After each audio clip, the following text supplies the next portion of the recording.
I've always tried to be as supporting as I can be with every new venture with Gatchaman, and knowing that there was going to be a major investment into that 100-something episodes of the show to present them as they were, the original scripts intact, the original names and presentation, going back to the name Gatchaman.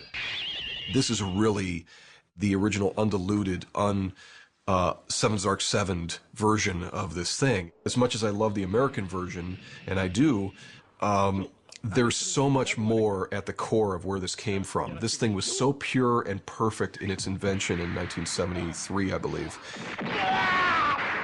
There's a certain style to the 70s version of it that has a context and a feel that's very surreal, very striking. It takes you to someplace different.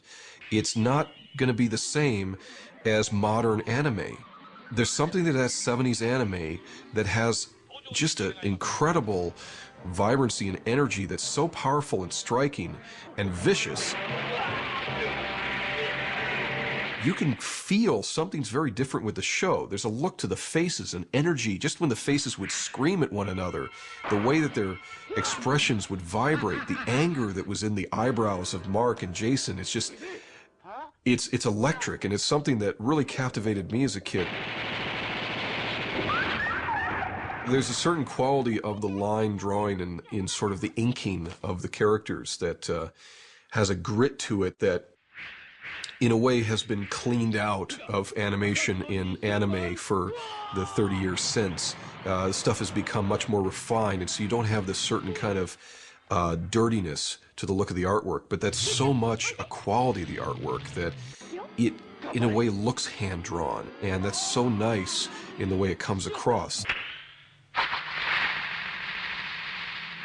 I would still say that Gatchaman is edgier than most of the television animation you will have seen. The illustration for the cover of the box set is much like the first illustration I was thinking of doing for Battle of Planets back when I was penciling out in the mid-90s. I had done this design not knowing where it could ever fall, not knowing if it would be a book cover or what have you. I just knew there was this image I wanted to do of just studying the faces of the lead characters out of costume and then flowing into an action shot of them. And somewhere it had to take form, and it just took a number of years before that opportunity came through ADV. And getting the contact to do this, I knew immediately what image it had to be. It was already there on the page to say, okay, this is finally where this piece is going to come to life.